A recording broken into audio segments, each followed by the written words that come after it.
Hello students, তোমাদের সবাইকে স্বাগত। আজকে ক্লাস 9 ভৌত বিজ্ঞানের পদার্থের গঠন ও ধর্ম অধ্যায়ের স্থিতিস্থাপকতা অংশের পার্ট 4। আজকে আমরা স্থিতিস্থাপকতা এবং বার্নৌলির নীতি সংক্রান্ত গাণিতিক সমস্যাগুলো নিয়ে আলোচনা করব। তো প্রথমে সাতরা এবং ছায়া এই দুটো টেক্সট বইয়ের অঙ্কগুলো করব এবং তারপরে এ সংক্রান্ত আরো খুব ভালো ভালো অঙ্কগুলো আলোচনা করব। সেজন্য খাতা পেন নিয়ে সকলে রেডি হয়ে যাও। তো প্রথম অঙ্ক এটা, এই অঙ্কটা সাতরার বইও আছে অনুশীলনীতে, প্লাস ছায়ার বইও সেম অঙ্ক আছে। তো দেখো কি বলেছে, একটি তারের বিকৃতি 0.1 এর 1%, এটা বলে দিয়েছে, বিকৃতি বলে দিয়েছে। 5 মিটার দীর্ঘ তারের দৈর্ঘ্য বৃদ্ধি কত হবে। আর পরের অংশে যদি তারের প্রস্থচ্ছেদের ক্ষেত্রফল 1 মিলিমিটার স্কয়ার হয় এবং এর প্রান্তে প্রযুক্ত বল 10 kgf হয়, তবে পীড়ন ও বিকৃতির অনুপাত নির্ণয় করো। তাহলে অঙ্কটার দুটো পার্ট আছে। তো প্রথম পার্টে বলেছে তারটির দৈর্ঘ্য বৃদ্ধি কত হবে, বিকৃতি দিয়ে দেওয়া আছে। তো প্রথমে কি কি দিয়ে দেওয়া আছে সেটা প্রথমে লিখি। প্রদত্ত, কি প্রদত্ত বলা আছে, বিকৃতি। বিকৃতি সমান সমান কি বলা আছে, 0.1 এর 1%। তো এর মানে কি, গুণ 1% মানে কি 1/100। আচ্ছা, এবার 0.1 মানে কি 1/10 ইন্টু 1/100, তাহলে কত হয়ে গেল 1/10 কিউব ইকুয়াল টু কত হয়ে যাবে 10 টু দি পাওয়ার -3। বিকৃতি বেরিয়ে গেল। আচ্ছা, এত হলে 5 মিটার দীর্ঘ তারের দৈর্ঘ্য বৃদ্ধি কত হবে। এই যে 5 মিটারটা যে দেওয়া আছে, এটা তারের কি দেওয়া আছে, প্রাথমিক দৈর্ঘ্য, তাই না। 5 মিটার তার মানে তারের প্রাথমিক দৈর্ঘ্য কত, 5 মিটার। তারটির প্রাথমিক দৈর্ঘ্য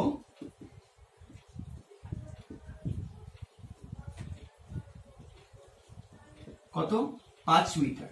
আচ্ছা, এবার এখানে বিকৃতির একক কেন লিখলাম না, কারণ বিকৃতির কোনো একক হয় না। তো যে তারটি দৈর্ঘ্য বৃদ্ধি কত হবে, তো আমরা কি জানি, বিকৃতি সমান সমান এখানে লিখবো, আমরা জানি বিকৃতি সমান সমান কি, দৈর্ঘ্যের পরিবর্তন বাই প্রাথমিক দৈর্ঘ্য। কিন্তু এখানে যেহেতু দৈর্ঘ্য বৃদ্ধি দিয়ে দিয়েছে, তো সেই জন্য আমরা দৈর্ঘ্যের পরিবর্তন না লিখে সরাসরি দৈর্ঘ্যের বৃদ্ধি লিখি। দৈর্ঘ্যের বৃদ্ধি ডিভাইডেড বাই প্রাথমিক দৈর্ঘ্য।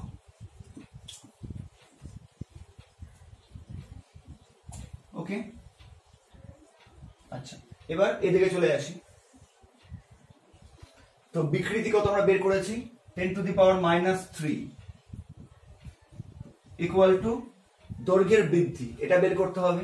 দৈর্ঘ্যের বৃদ্ধিটা লিখে দিলাম, দৈর্ঘ্যের বৃদ্ধি।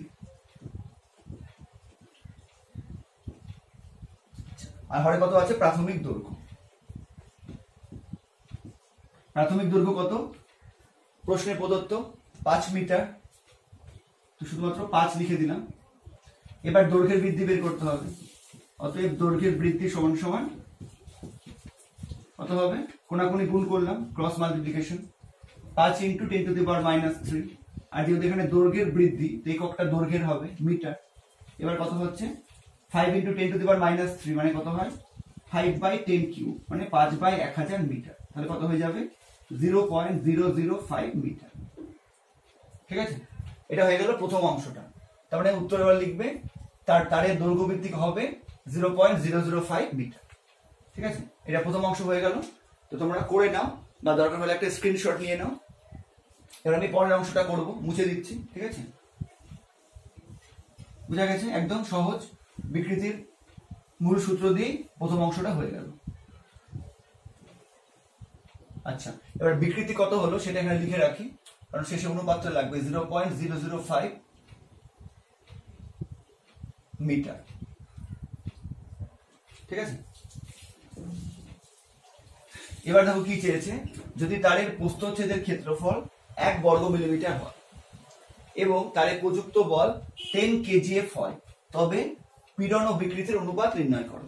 তো তো বিকৃতি আমরা নির্ণয় করলাম, এবার আমাদের তার মানে পীড়ন বের করতে হবে, তাই তো। তো পীড়ন মানে কি, প্রযুক্ত বল বাই তারের প্রস্থচ্ছেদের ক্ষেত্রফল, দুটোই দিয়ে দেওয়া আছে, কিন্তু এটাকে আমাকে একটু মিলিমিটারে আছে, কিন্তু আমরা এককটা কি ব্যবহার করলাম, মিটার। তাই এসআই এককে যেহেতু একক মিটার বা বর্গমিটার ক্ষেত্রফলের একক, সেই জন্য আমরা হচ্ছে বর্গমিটারে নিয়ে আসবো।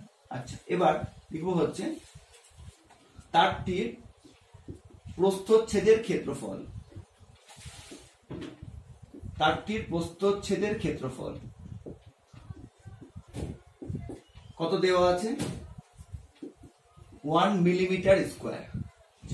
এটাকে আমাকে কিসে নিয়ে আসতে হবে, মিটার স্কোয়ারে নিয়ে আসতে হবে। কেন, তার কারণ এসআই পদ্ধতিতে ক্ষেত্রফলের একক কি হয়, মিটার স্কোয়ার বা বর্গ মিটার, কিন্তু এখানে আছে মিলিমিটার। এবার এটাকে দেখো কিভাবে করবো, 1 মিলিমিটার স্কোয়ার মানে কত, 1 মিলিমিটার ইন্টু 1 মিলিমিটার, তাই না।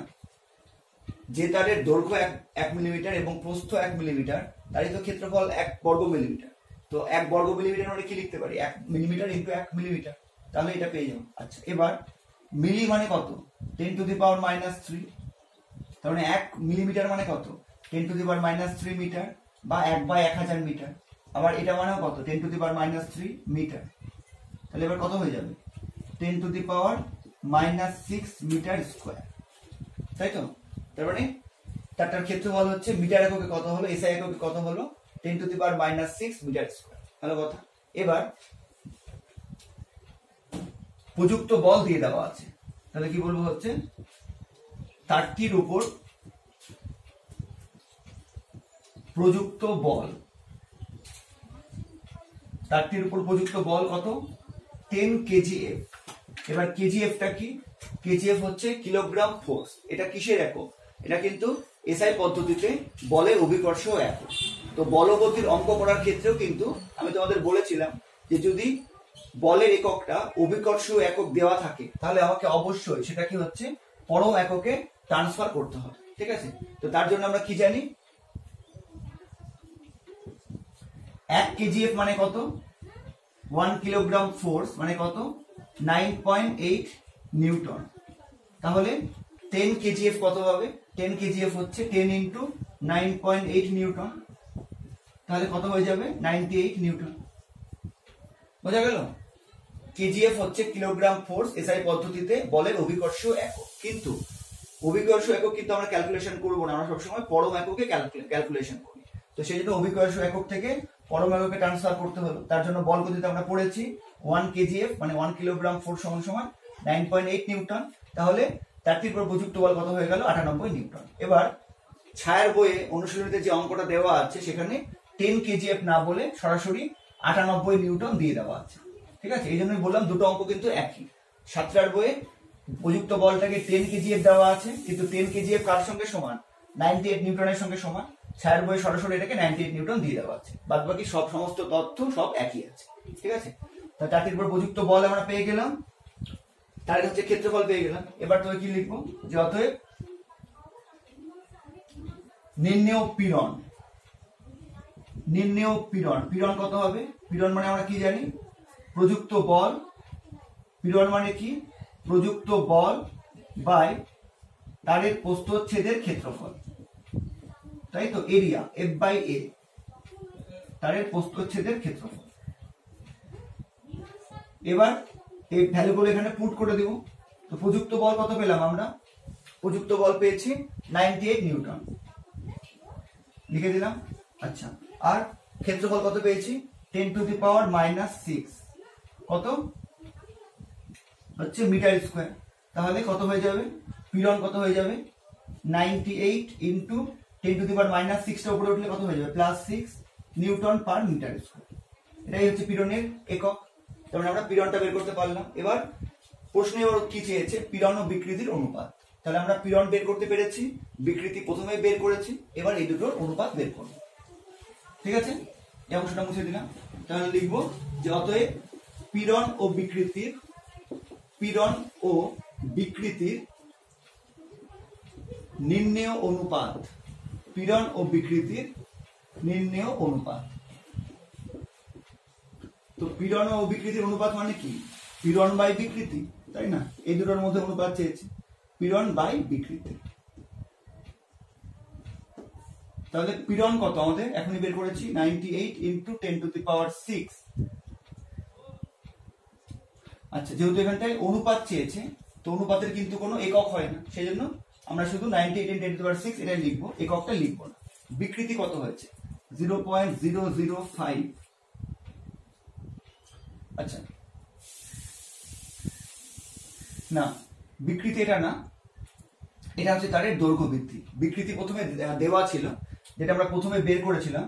আবার দেখো বিকৃতি কত হয়েছিল, বিকৃতি ছিল হচ্ছে 0.1 এর 1%। তাহলে কত হবে 1/10 ইন্টু 1/100, মানে 1/10⁻3, তার মানে 10⁻³ এটা বিকৃতি বের করার সময় প্রথমে করেছিলাম, তাই তো। তো বিকৃতি কত বেরিয়েছিল আমাদের 10⁻³ ঠিক আছে, কোনো একক হবে না। আচ্ছা, এবার এটা উপরে উঠলে কত হয়ে যাবে 98 ইন্টু 10⁶ ইন্টু মাইনাস উপরে উঠলে প্লাস হয়ে যাবে, আমাদের উত্তর কত হবে 98 ইন্টু 10⁹ (1). ঠিক আছে, এবার যদি এটাকে 9.8 লিখো তাহলে কত হয়ে যাবে 9.8 লিখলে কি করতে হবে, এটাকে 9.8 লিখলে কত হয়ে যাবে 9.8 ইন্টু 10⁻10 হয়ে যাবে। ঠিক আছে, 98 এটা এইটুকু পর্যন্ত উত্তর লিখতে পারো 98 ইন্টু 10⁹, কিন্তু এটাকে যদি 9.8 লিখি তাহলে কত চলে আসবে 9.8 ইন্টু 10⁻10 হয়ে যাবে, কারণ 10 দিয়ে ভাগ হবে, সেটা আবার উপরে উঠে যাবে। ঠিক আছে, তাহলে অনুপাত কত হলো এত (1), কারণ নিচে কত আছে, নিচে হচ্ছে 1 আছে, 10⁵ উপরে উঠে গেছে, তাই না। এত বাই 1 সমান সমান কত হলো 9.8 ইন্টু 10⁻10 (1). ঠিক আছে, বোঝা গেছে, এটা হচ্ছে প্রথম অঙ্কের উত্তর বেরিয়ে গেল। ঠিক আছে, এবার আমরা কোয়েশ্চেন নাম্বার 2 দেখব। ঠিক আছে, এবার আমরা কোয়েশ্চেন নাম্বার 2 দেখব। এবার 2 নম্বর অঙ্কটা দেখে নিই, এটাও কিন্তু ছায়া টেক্সট থেকে নেওয়া হয়েছে। দেখো বলেছে একটি তারে 3 নিউটন বল প্রয়োগ করলে দৈর্ঘ্য হয় x, 5 নিউটন বল প্রয়োগ করলে দৈর্ঘ্য হয় y, তাহলে 7 নিউটন বল প্রয়োগ করলে দৈর্ঘ্য কত হবে। আচ্ছা, এখানে দৈর্ঘ্য বলতে কি বোঝানো হয়েছে সেটা প্রথমে বোঝো। এখানে দৈর্ঘ্য বলতে বোঝানো হয়েছে, ধরে নাও একটা তারের হচ্ছে দৈর্ঘ্য প্রথমে এতটা ছিল, প্রাথমিক দৈর্ঘ্য L ছিল। ঠিক আছে, এবার 3 নিউটন বল প্রয়োগ করলে কি হবে, আমরা ধরে নিচ্ছি এটা একটা প্রসারক বল, তাহলে দৈর্ঘ্যটা বৃদ্ধি পাবে, ধরলাম দৈর্ঘ্যটা কিছুটা বেড়ে গেল, এটুকু অংশ দৈর্ঘ্য বৃদ্ধি পেল। ঠিক আছে, এবার মোট দৈর্ঘ্য কত হলো, মোট দৈর্ঘ্য হলো x। ঠিক আছে, এটা বলা হয়েছে যে এখানে দৈর্ঘ্য হয় x বলতে তার মানে বোঝানো হয়েছে যে 3 নিউটন বল প্রয়োগ করলে মোট দৈর্ঘ্য হয় x, এইটা এখানে বলা হয়েছে, বোঝা গেল। আচ্ছা, তাহলে এবার করতে শুরু করি। প্রথমে ধরি তারের প্রাথমিক দৈর্ঘ্য, সমান সমান L, ক্যাপিটাল L ধরলাম, প্রথমে দৈর্ঘ্য ছিল। আচ্ছা, তারের প্রস্থচ্ছেদের ক্ষেত্রফল, ক্রস সেকশনাল এরিয়া কিছু একটা হবে, সেটাকে আমরা ক্যাপিটাল A ধরে নিই, কারণ ক্ষেত্রফল সাধারণত A দিয়ে ডিনোট করে।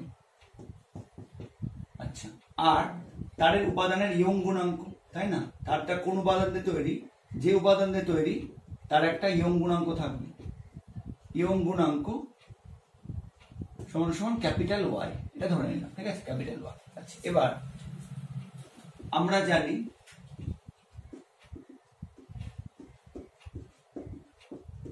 ইয়ং গুণাঙ্ক Y সমান সমান, ইয়ং গুণাঙ্ক Y সমান সমান কত, অনুদৈর্ঘ্য পীড়ন বাই কি, অনুদৈর্ঘ্য বিকৃতি। আচ্ছা, তো অনুদৈর্ঘ্য পীড়ন কত হয় আমাদের F/A। ঠিক আছে, F/A। আর অনুদৈর্ঘ্য বিকৃতি কি হয়, দৈর্ঘ্যের পরিবর্তন। ঠিক আছে, এটা বাংলাটাই লিখছি, y ইকুয়াল টু কত F/A, মানে প্রযুক্ত বল বাই তারের প্রস্থচ্ছেদের ক্ষেত্রফল, প্রযুক্ত বল বাই তারের প্রস্থচ্ছেদের ক্ষেত্রফল। ঠিক আছে, ওয়াই ইকুয়াল টু প্রযুক্ত বল বাই তার প্রস্থচ্ছেদের একটা ভাগ আছে ডিভাইডেড বাই কি দৈর্ঘ্যের পরিবর্তন বাই হচ্ছে প্রাথমিক দৈর্ঘ্য। এটা আমরা জানি ইয়ং গুণাঙ্কের সূত্র। আচ্ছা, এবার দুটো ক্ষেত্র এখানে বলেছে, ঠিক আছে, দুটো ক্ষেত্র বলেছে। তো প্রথম ক্ষেত্রে কি হচ্ছে, 3 নিউটন বল প্রয়োগ করলে, প্রথম ক্ষেত্রে 3 নিউটন বল প্রয়োগ করলে দৈর্ঘ্য হয় এক্স। 3 নিউটন বল প্রয়োগ করলে দৈর্ঘ্য হয় এক্স। তার মানে এটা কোন দৈর্ঘ্য বলা হয়েছে, বল প্রয়োগ 3 নিউটন বল প্রয়োগ করার পর মোট যত দৈর্ঘ্য সেই দৈর্ঘ্যের কথা বলা হয়েছে, ঠিক আছে। অতএব ইয়ং গুণাঙ্ক ওয়াই সমান সমান কত হবে, কোথেকে পাবো এটা, এই যে আমরা যে ইয়ং গুণাঙ্কের যে রাশি মানে সেখান থেকে পাবো, ঠিক আছে। প্রযুক্ত বল কত, প্রযুক্ত বল হচ্ছে 3 নিউটন মানে 3, ক্ষেত্রফল হচ্ছে a। আচ্ছা, এবার দৈর্ঘ্যের পরিবর্তন কত হয়েছে, প্রথমে তারের দৈর্ঘ্য ছিল স্মল এল, বেড়ে গিয়ে মোট দৈর্ঘ্য হলো এক্স, তাহলে দৈর্ঘ্যের পরিবর্তন কত, এক্স মাইনাস এল, তাই তো, এক্স মাইনাস এল বাই হচ্ছে প্রাথমিক দৈর্ঘ্য কত এল। এখানে তুমি লিখে দিতে পারো ব্র্যাকেটে, যেহেতু দৈর্ঘ্যের পরিবর্তন সমান সমান এক্স মাইনাস এল, বোঝা গেল। আচ্ছা, এটাকে এবার সলভ করে কি পাই, 3/a এক্স বাই এল, এল দিয়ে ভাগ করলাম, এল মাইনাস এল বাই এল 1 হয়ে গেল, মানে ওয়াই পেয়ে গেলাম। আচ্ছা, এবার তবে কত হবে, এক্স বাই এল মাইনাস 1 কত হবে, 3/ay, তাই তো, এ ওয়াই নিচে চলে আসলো, তাহলে 1/ay কত হবে, 3 দিয়ে ভাগ করতে হবে, তাহলে কত হবে, 1/3 into X by L minus 1, এটা বেরিয়ে গেল 1/ay, ঠিক আছে।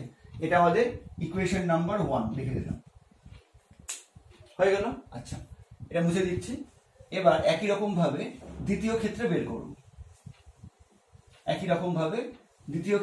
করব, ঠিক আছে। কি লিখবো, আবার দ্বিতীয়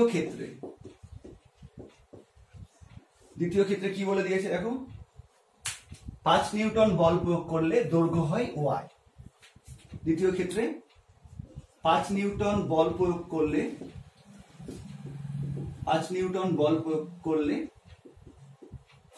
দৈর্ঘ্য হয় ওয়াই, কারণ এখানে ওয়াইটা কি মোট দৈর্ঘ্য, অতএব দৈর্ঘ্যের পরিবর্তন কত, অতএব এক্ষেত্রে দৈর্ঘ্যের পরিবর্তন কত হবে, প্রথমে ছিল ক্যাপিটাল এল, বেড়ে গিয়ে হলো স্মল ওয়াই, তাহলে দৈর্ঘ্যের পরিবর্তন কত হবে, small Y minus capital L, ঠিক আছে। অতএব ইয়ং গুণাঙ্ক কত, ওয়াই সমান সমান কি লিখতে পারবো, এটা কিন্তু ক্যাপিটাল ওয়াই, এটা স্মল ওয়াই, এটা গুলিয়ে ফেলো না, ঠিক আছে। এবার কি লিখতে পারবো, এখানকার রাশিমালাটা দেখো, এখানে বল কত 5, ক্ষেত্রফল a একই আছে, দৈর্ঘ্যের পরিবর্তন কত এখানে y মাইনাস l, প্রাথমিক দৈর্ঘ্য l, তাহলে কত হয়ে যাবে 5/a divided by small y by capital L minus 1। একই রকম ভাবে করব, অতএব হচ্ছে small y by l minus 1 সমান সমান কি হয়ে যাবে 5/ay, ঠিক আছে। তার মানে 1/ay, এটা বের করব, 1/ay কি হবে, 5 দিয়ে ভাগ করব 1/5 into small y by capital L minus 1, এটা হচ্ছে আমাদের ইকুয়েশন নম্বর 2, ঠিক আছে। একই রকম ভাবে দুটো ইকুয়েশন বের করলাম। এবার ইকুয়েশন 1 আর ইকুয়েশন 2 দেখো বাম পক্ষ সমান, ইকুয়েশন 1 এর বাম পক্ষ 1/ay, ইকুয়েশন 2 এর বাম পক্ষ 1/ay, এই yটা কিন্তু ইয়ং গুণাঙ্কের y, ঠিক আছে। তাহলে এই দুটোকে আমরা কি করব, এই দুটোকে আমরা হচ্ছে সলভ করব, ঠিক আছে। এবার এটা আমি মুছে দিচ্ছি, শুধু ইকুয়েশন 1 আর 2টা আমরা রেখে দিচ্ছি, ঠিক আছে, যেহেতু এটা আমাদের দরকার হতে পারে আবার। তো ইকুয়েশন 1 আর ইকুয়েশন 2টা আমি এখানটায় লিখে দিচ্ছি, ঠিক আছে। ইকুয়েশন 1 কি ছিল, 1/a ইন্টু ক্যাপিটাল Y মানে ইয়ং গুণাঙ্ক সমান সমান 1/3 into x by l minus 1, এটা হচ্ছে আমার ইকুয়েশন নাম্বার 1, এটা লিখে দিলাম। এবার ইকুয়েশন নম্বর 2 এটাকেও লিখে দিই, এটাও দরকার হতে পারে। 1/ay equal to 1/5 small y by capital L minus 1, এটা হচ্ছে ইকুয়েশন নম্বর 2। আচ্ছা, পুরোটা বোর্ডে আসছে তো? আচ্ছা, এবার এদিকটা হচ্ছে পুরোটা মুছে দিচ্ছে, ঠিক আছে। ইকুয়েশন দুটো বের করে নিলাম একই রকম ভাবে এবং গুণাঙ্কের রাশিমালার সাহায্যে। এবার সম্পূর্ণটা মুছে দিলাম, এই দুটো হচ্ছে আমাদের একটা ব্র্যাকেট করে রেখে দিলাম, এই দুটো আমাদের কাজে লাগতে পারে, ঠিক আছে। এবার চলে আসছি, এবার 1 ও 2 নম্বর ইকুয়েশন সমাধান করব। 1 ও 2 নম্বর সমীকরণ থেকে পাই কি দেখতে পাচ্ছি, 1 আর 2 নম্বর উভয় সমীকরণেরই বাম পক্ষে রাশিমালা একই, 1/ay, এখানেও 1/a, তাহলে কি হবে, ডান পক্ষ দুটো সমান হবে। অতএব কি হবে, 1/3 into x/l minus 1 equal to কি হবে, 1/5 into small y by capital L minus 1। এখানে আর কিন্তু ইয়ং গুণাঙ্কের কোনো y নেই, এখানে শুধুমাত্র এই যে প্রশ্নে যেটা y দেওয়া ছিল ছোট y, সেই yটা আছে, ঠিক আছে, কনফিউজ হবে না। এবার কি করবো আমরা, হচ্ছে নর্মাল গুণ করি। x/3l ইকুয়াল টু কত হবে, 1/3 equal to y small y by 5y minus 1/5। আচ্ছা, এবার কি করব, x/3l মাইনাস y/5l, ঠিক আছে, ইকুয়াল টু, আচ্ছা এটা কিন্তু ক্যাপিটাল L ছিল, এটা ক্যাপিটাল L ছিল, ঠিক আছে, ইকুয়াল টু কত হবে, মাইনাস 1 এর 5 থাকলো, 1 এর 3টা এদিকে চলে আসে, তো 1/3 মাইনাস 1/5। আচ্ছা, এবার এখান থেকে 1/l কমন নিয়ে নিলাম, তাহলে কত হবে, x/3 মাইনাস y/5, ঠিক আছে, 1/l দুদিকে আছে, কমন নিয়ে নিলাম, ইকুয়াল টু এখানে কত হবে, 1/3 মাইনাস 1/5। এবার লসাগু করব, কত হবে, 3 5 যা 15, তাহলে কত হবে, 5x মাইনাস 3y, এদিকে কত হবে, 5 মাইনাস 3/15, ঠিক আছে, 15 কেটে গেল, 5 মাইনাস 3 কত হয়ে যাবে, 2, 5 মাইনাস 3 হয়ে যাবে হচ্ছে 2, তার মানে এখান থেকে কত হচ্ছে, 2l, হচ্ছে ক্রস মাল্টিপ্লিকেশন করলাম, 2 ইন্টু l ইকুয়াল টু কি হবে, 5x মাইনাস 3y, অতএব l ইকুয়াল টু কত হবে, 5x মাইনাস 3y বাই 2।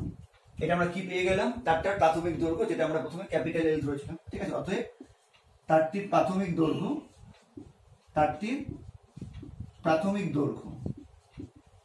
কত পেয়ে গেলাম, 5x মাইনাস 3y বাই 2, এটা পেয়ে গেলাম, ঠিক আছে। এটা এখানে লিখে দিই আমরা, ঠিক আছে। তারটির প্রাথমিক দৈর্ঘ্য L ইকুয়াল টু কত, 5x মাইনাস 3y বাই 2, ঠিক আছে, এটাও লিখে দিলাম। বুঝতে পারছো ক্যালকুলেশন, এটা নিজে ক্যালকুলেশন করে দেখো, কোনো ব্যাপার না। ক্যাপিটাল Lটা আমরা বের করবো, প্রাথমিক দৈর্ঘ্য, ঠিক আছে। এবার এটা মুছে দিচ্ছি, ঠিক আছে, এবার এটা মুছে দিলাম। আচ্ছা, এবার যেটা আমাদের চেয়েছে প্রশ্নে, যে তাহলে y7 নিউটন বল প্রয়োগ করলে দৈর্ঘ্য কত হবে, আমাকে মোট দৈর্ঘ্যটা দরকার, কিন্তু আমি এখানে সুবিধার জন্য কি ধরছি, ধরি 7 নিউটন বল প্রয়োগ করলে, ধরি 7 নিউটন বল প্রয়োগ করলে প্রথমে আমরা দৈর্ঘ্য বৃদ্ধিটা বের করব, কারণ আমরা তো প্রাথমিক দৈর্ঘ্য জানি, দৈর্ঘ্য বৃদ্ধির সঙ্গে প্রাথমিক দৈর্ঘ্য যোগ করলে কি হয়ে যাবে, মোট দৈর্ঘ্যটা পেয়ে যাব। তো ধরলাম 7 নিউটন বল প্রয়োগ করলে দৈর্ঘ্য বৃদ্ধি, এখানে আমরা কিন্তু দৈর্ঘ্য বৃদ্ধিটা প্রথমে বের করব, তাহলে আমাদের সুবিধা হবে। দৈর্ঘ্য বৃদ্ধি হয় L1, ঠিক আছে, এটা কিন্তু দৈর্ঘ্যটা না, এটা দৈর্ঘ্য বৃদ্ধি প্রথমে বের করব, L1। অতএব ইয়ং গুণাঙ্কের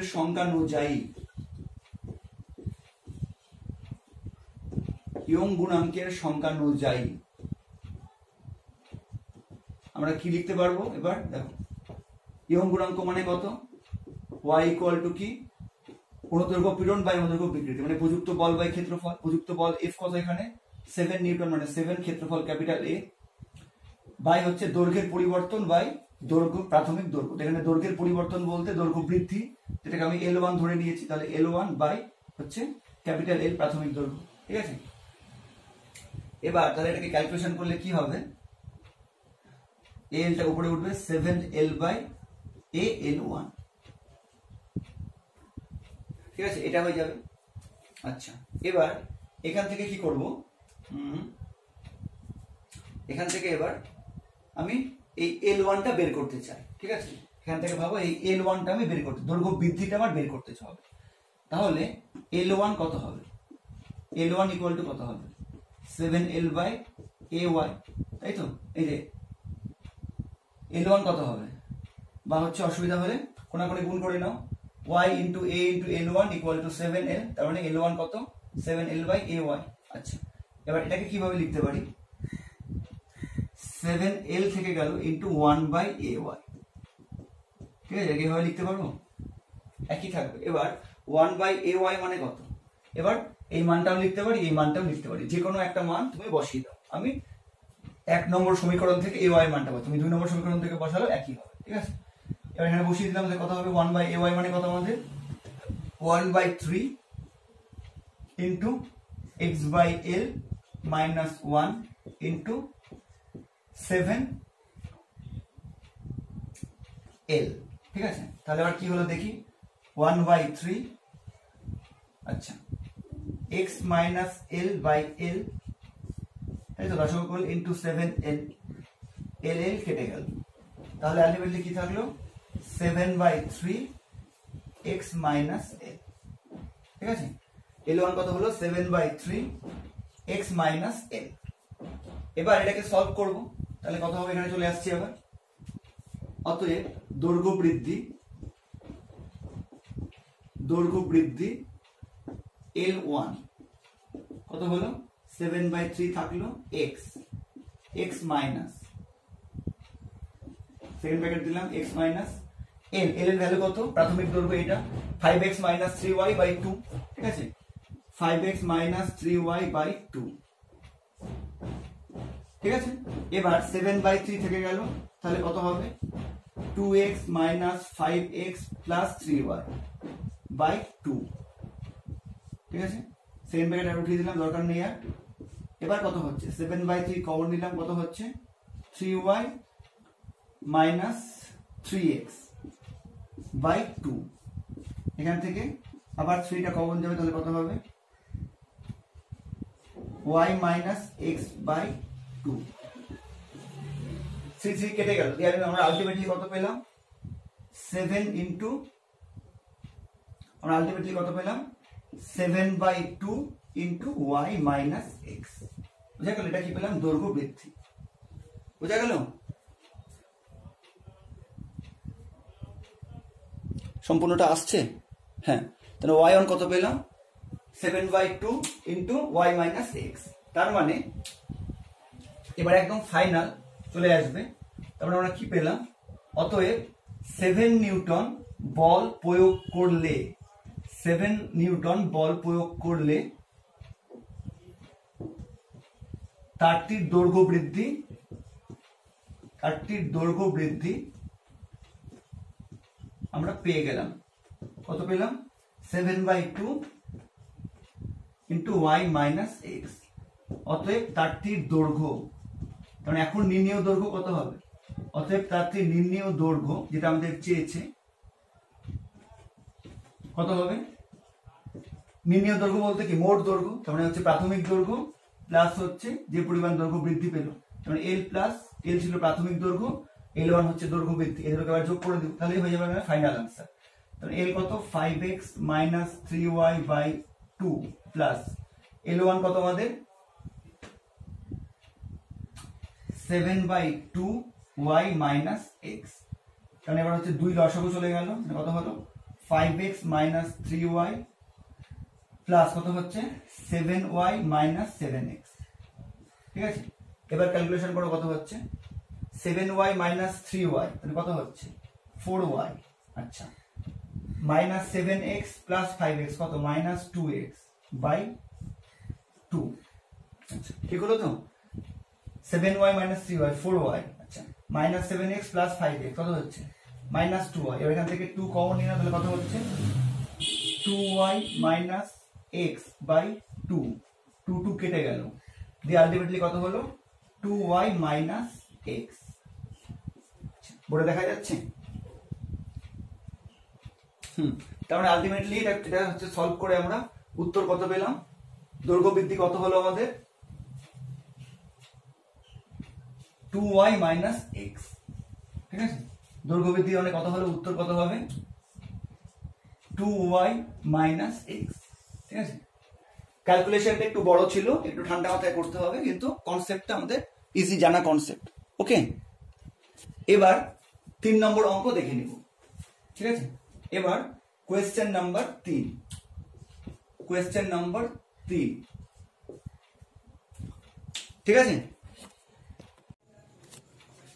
এবার কোয়েশ্চেন নাম্বার 3 দেখো, কে বল ধ্রুবক বিশিষ্ট একটি স্প্রিং কে সমান 3টি অংশে বিভক্ত করা হলো, প্রত্যেক অংশের বল ধ্রুবক কত হবে। এই অঙ্কটাও কিন্তু ছায়ার টেক্সটে আছে, খুব সুন্দর এবং খুব ইম্পর্টেন্ট, প্রচন্ড কনসেপচুয়াল অঙ্ক। দেখো, তো ধরলাম এটা একটা স্প্রিং, দৃঢ় আবদ্ধ থেকে ঝুলানো আছে একটা স্প্রিং।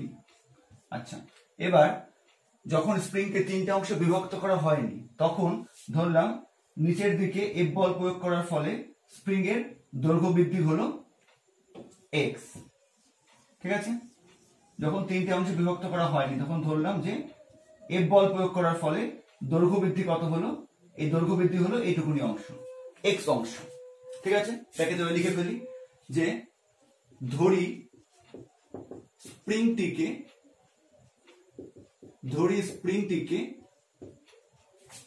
3টি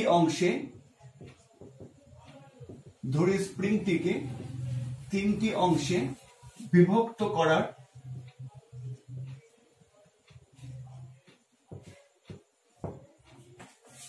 আগে,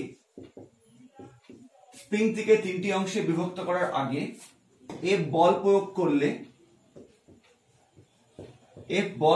করলে স্প্রিংটির দৈর্ঘ্য বৃদ্ধি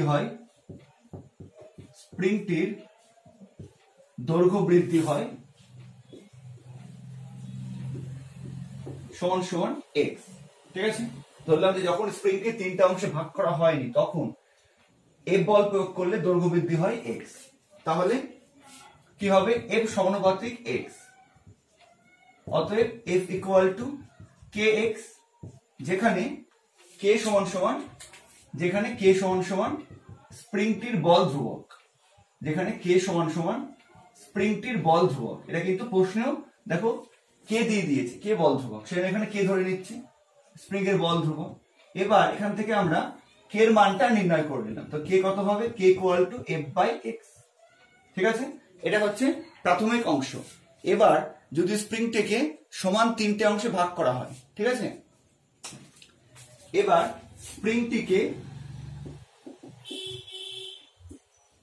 স্প্রিংটিকে সমান 3টি অংশে ভাগ করলে,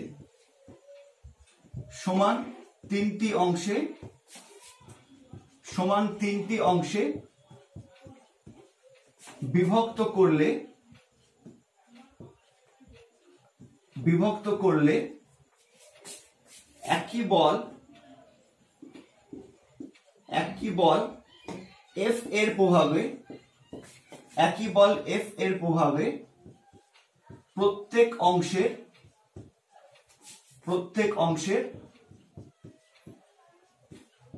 দৈর্ঘ্য বৃদ্ধি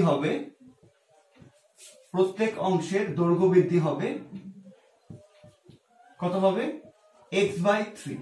মানে ব্যাপারটা কি হলো, প্রথমে এফ বল প্রয়োগ করলে দৈর্ঘ্য বৃদ্ধি x হচ্ছিল, এরকম ধরে নিয়েছি। এবার যদি স্প্রিংটাকে 3টে অংশে ভাগ করে দেওয়া হয়, ঠিক আছে, তো তাহলে মোট দৈর্ঘ্য বৃদ্ধি কত ছিল x। এখন যদি স্প্রিংটাকে সমান 3টা ভাগে ভাগ করে দিই, তাহলে একই বল এফ প্রয়োগ করলে প্রত্যেকটা অংশের দৈর্ঘ্য বৃদ্ধি কত হবে, x/3। এবার তুমি 3টা x/3 কে যোগ করো, তাহলে কত হলো, x/3 plus x/3 plus x/3 সমান সমান কত পাবো, x পাবো। তাহলে ব্যাপারটা বোঝা গেল যে যদি আমি স্প্রিংটিকে 3টা অংশে ভাগ করি, তাহলে প্রত্যেকটা অংশের এখন দৈর্ঘ্য কত হচ্ছে, x/3, কিন্তু বল প্রয়োগ কত করছি, একই পরিমাণ বল প্রয়োগ করছি, তাই তো। এবার তবে অতএব এখন বলতে স্প্রিংটাকে 3টা অংশে বিভক্ত করার পর এখন স্প্রিং এর বল ধ্রুবক, এখন স্প্রিং এর বল ধ্রুবক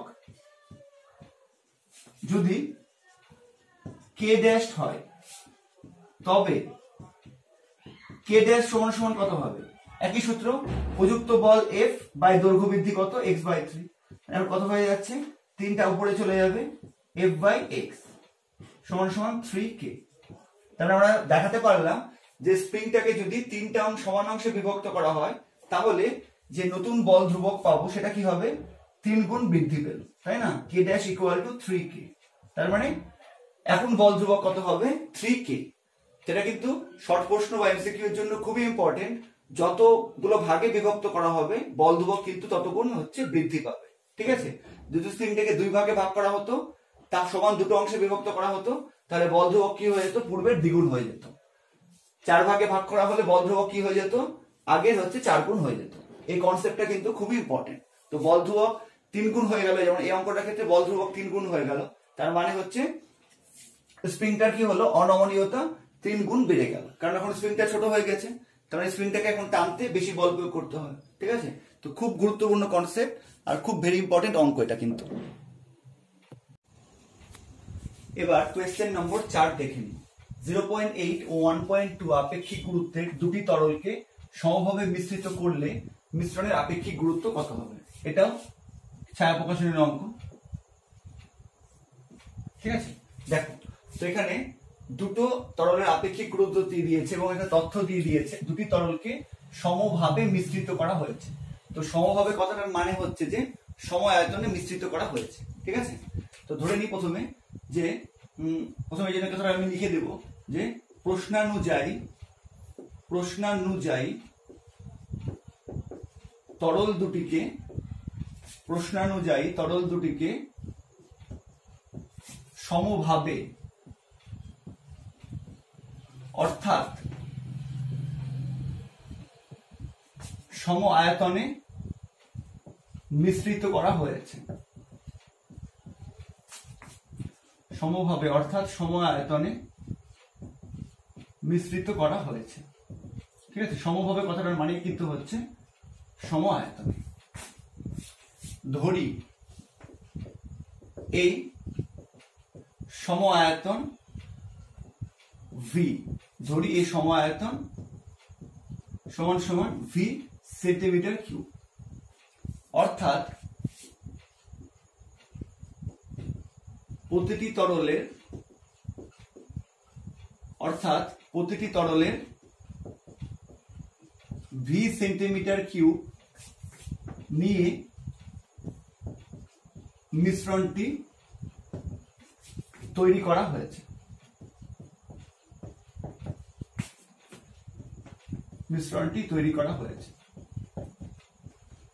আচ্ছা, এটাও কিন্তু ধরে নিয়েছি, তাই এখানে অর্থাৎ ধরে লিখব। তার মানে ব্যাপারটা কি হলো? প্রশ্নে আমাকে বলে দিয়েছিল যে দুটি তরলকে সমভাবে মিশ্রিত করা হচ্ছে। তো সমভাবে কথার মানে হচ্ছে সম আয়তন। এবার ধরলাম এই সম আয়তন হচ্ছে ভি সেন্টিমিটার কিউব, ঠিক আছে? মানে দুটো তরলেরই ভি সেন্টিমিটার কিউব নিয়ে মিশ্রণটা তৈরি করা হয়েছে, ঠিক আছে? আচ্ছা, এবার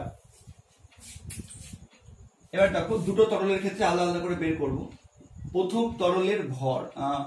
প্রথম তরলের আপেক্ষিক গুরুত্ব দিয়ে দিয়েছে। প্রথম তরলের আপেক্ষিক গুরুত্ব বলে দিয়েছে কত? 0.8। এবার আমরা কি জানি যে সিজিএস পদ্ধতিতে আপেক্ষিক গুরুত্ব আর ঘনত্বের সাংখ্যমান সমান, সেই জন্য সিজিএস পদ্ধতি ধরেছে এখানে। তো যেহেতু প্রথম তরলের আপেক্ষিক গুরুত্ব 0.8, অতএব প্রথম তরলের ঘনত্ব কত হবে? সাংখ্যমান একই হবে 0.8, আর একক কি হবে? সিজিএস পদ্ধতিতে ঘনত্বের একক, তাই না? এটা আমরা থিওরিতে ডিটেইলসে পড়েছিলাম কেন হচ্ছে। ওকে, আচ্ছা, অতএব প্রথম তরলের ভর ভর বের করতে পারবো। আমরা কি জানি? ঘনত্ব সমান সমান ভর বাই আয়তন। অতএব ভর সমান সমান প্রথম তরলের আয়তন ইন্টু প্রথম তরলের ঘনত্ব, তাই না? ভর সমান সমান আয়তন ইন্টু ঘনত্ব। এবার আয়তন কত ধরে নিয়েছি? দুটো তরলের আয়তন আমি সেম ধরে নিয়েছি, ভি সেন্টিমিটার কিউব। ঘনত্ব কত 0.8 গ্রাম পার সেন্টিমিটার কিউব। তাহলে কি হয়ে যাবে 0.8 ইন্টু ভি, এত গ্রাম হয়ে যাবে, ভরের একক গ্রাম হয়ে গেল। আচ্ছা, অনুরূপ ভাবে কি করব, দ্বিতীয় তরলের ক্ষেত্রে বের করব। এবার লিখবো যে দ্বিতীয় তরলের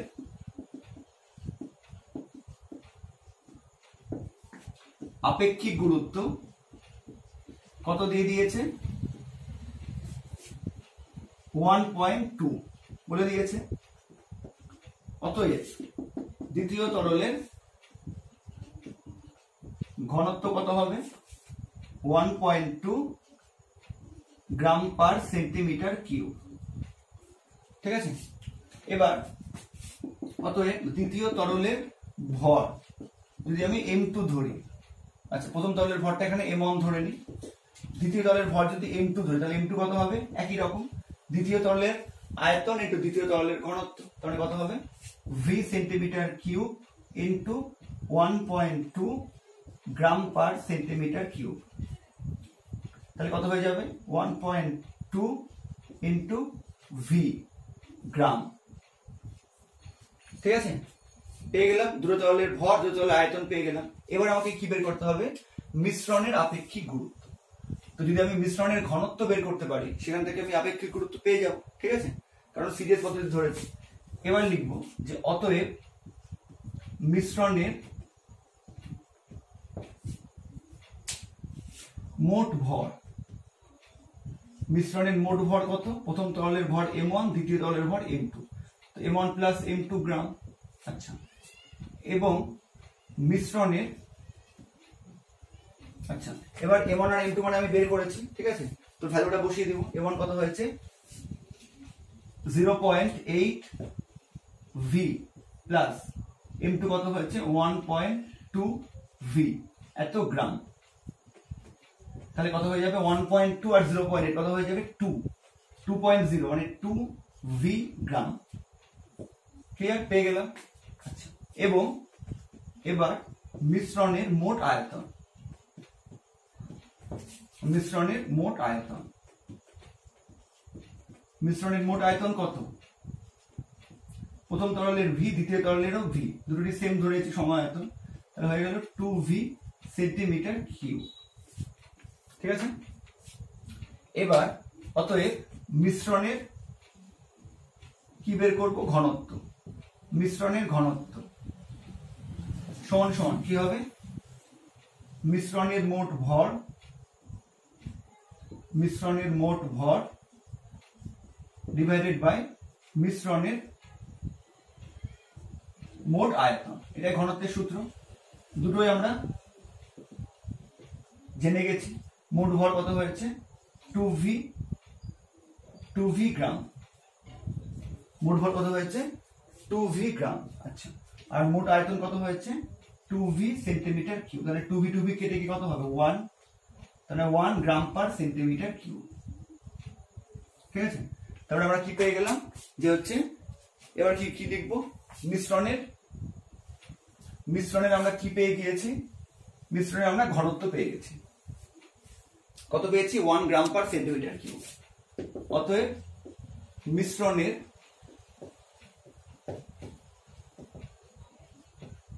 ঘনত্ব সমান সমান 1 গ্রাম পার সেন্টিমিটার কিউব। অতএব মিশ্রণের আপেক্ষিক গুরুত্ব, মিশ্রণের আপেক্ষিক গুরুত্ব কত হবে, সিরিয়াস পদ্ধতিতে ঘনত্ব আপেক্ষিক গুরুত্বের সাংখ্যমান সমান হয়, তাই যেহেতু ঘনত্ব হচ্ছে 1 তাহলে আপেক্ষিক গুরুত্ব কত হয়ে যাবে শুধু 1 হয়ে যাবে। ঠিক আছে, আর একটা মনে রাখবে এই ধরনের অঙ্কগুলোতে মিশ্রণের যে আপেক্ষিক গুরুত্ব বেরোবে বা ঘনত্ব বেরোবে সেটা কি হবে দুটো তরলের আপেক্ষিক গুরুত্বের বা ঘনত্বের মাঝামাঝি বেরোবে। মানে প্রথম তরলে ছিল 0.8, দ্বিতীয় তরলে ছিল 1.2, তাহলে কি হবে এর মাঝামাঝি একটা ভ্যালু বেরোবে। ঠিক আছে, এক্ষেত্রে এবার মাঝামাঝি বেরিয়েছে 1, যদি মাঝামাঝি না বেরোয়, যদি 0.8 এর থেকে কম বেরোয় বা 1.2 এর থেকে বেশি বেরোয় তাহলে বুঝবে যে তোমার হয়তো অঙ্কে কোথাও ভুল থাকতে পারে। ঠিক আছে, তো বোঝা গেল এটা। তো আজকে এই ছায়া প্রকাশনীর এবং সাতরার এই বিশেষ 4টা অঙ্ক যেগুলো তোমরা আমাকে বলেছিলে যে কোনো কনফিউশন হচ্ছে বা করতে অসুবিধা হচ্ছে, সেগুলো নিয়ে ভিডিও করলাম। এর পরের পার্টে আমরা স্থিতিস্থাপকতা এবং বার্নৌলির নীতি সংক্রান্ত আরো কিছু বিশেষ অঙ্ক করব। ঠিক আছে, আজকের ভিডিও এখানেই শেষ করছি।